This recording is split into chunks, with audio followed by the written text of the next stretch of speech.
Hi there and welcome to today's video. I am Dan and today we take a look at Foregone from Big Blue Bubble. This fast-paced fluid 2D action platformer is packed with loot and beautiful pixel art and is just being released to all major consoles. Sounds like fun? Then you know what to do. Fill up your cup. This is the winter moomin, by the way. Adjust your chair for optimal coziness and let's slice into this review.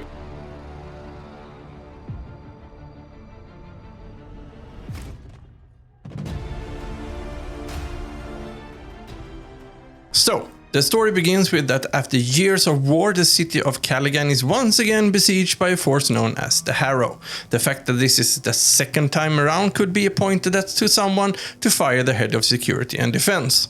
But instead, it's up to you, the city's strongest super soldier. Oh boy, they do flatter you when they send you off to kill things, right? To find out more about the Harrow's origin and what they are up to besides the usual business of reviving the dead. So expect a story of regret and conspiracy if you decide to play this game. And with that being said, let's take a look at what might be what you are most interested in if you have not yet decided to buy the game or not. The actual gameplay. You would think that if you are the city's strongest super soldier, you would start off with every skill and weapon there is, right? Well, that would be awesome, but would probably not make the case that it's a hybrid of action platformer and looter game, and probably would at least only kept you occupied for the first 5 minutes of the game. But you start off the game with a bread and butter tutorial where you learn to jump and double jump, slide and swing your sword and point your gun and shoot. The range attack is said to automatically target nearby enemies, and that is true in some cases, and sometimes you just shoot straight into a wall.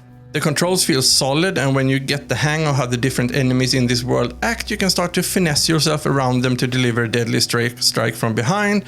The enemy drop loots in what reminds me of a Doom kind of way of dropping in a very colorful and beautiful way. In the beginning you have your melee weapon and your melee enemies to face, some ranged ones and of course some weird creatures to dispose of until you finally reach the outpost. Of course there is levers to pull to open doors and enemies with key icons to kill to have you continue to progress throughout the game. But let's talk a bit more about this outpost and what you can do there. The outpost is the place to go for salvaging and upgrading your gear. And of course, let's not forget setting your skills and abilities in the oratory.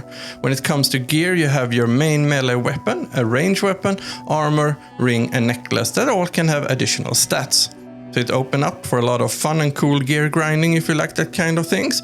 Most gear seems to have an upgrade cap for good or bad. I'll leave up to you to decide. When it comes to skills, it's mostly how you prefer to play the game. From the start you can focus on critical hit tree, damage tree or health tree. But to unlock the full potential you need to find what's called a catalyst that is found in different places throughout the game. This unlocks one of two paths of every tree. Your main abilities, like the early one, acquired dash and healing, can of course also be upgraded to make you even grind more of the game. So, when you have done your first gear upgrades and some sweet tweaking of your abilities, you will probably eventually meet your first boss.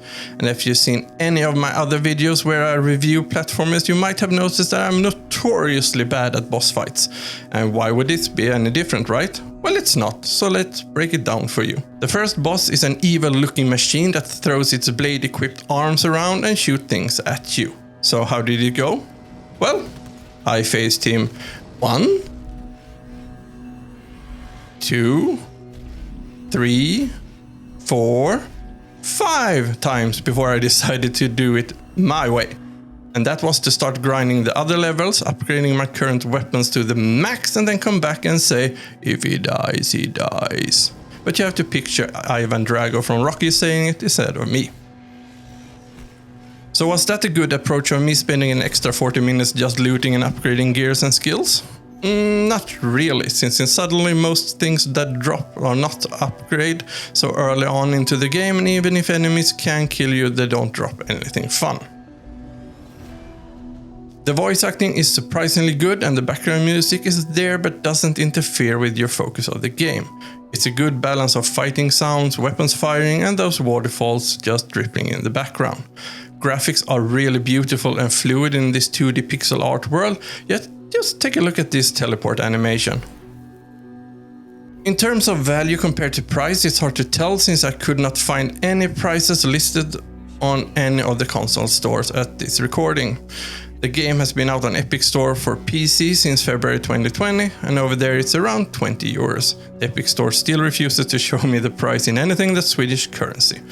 But I think it's a decent price that won't set you back too much, considering the number of hours of gameplay you will get if you like to grind for gears and skill. In terms of replay value, I guess you could say that gear grinders and perhaps speedrunners will take a crack at it. But all in all, it's a really beautiful and cool game that lets you move along the map in a swift and beautiful way, all while killing monsters. You can of course jump over and pass most of the enemies without even touching them if you prefer to fast run to a boss that beat you from before. And with that being said, if you want to find out more about the game, I'll leave a link to the webpage in the description below. I'm Dan, it has been a pleasure showing you Foregone. If you like this review, be sure to check out some of my other reviews, or even share it with someone you think that would really enjoy it. If you don't want to miss my next upload, there is always the subscribe and notification bell to click. But thank you so much for watching, and until next time, stay safe and stay awesome.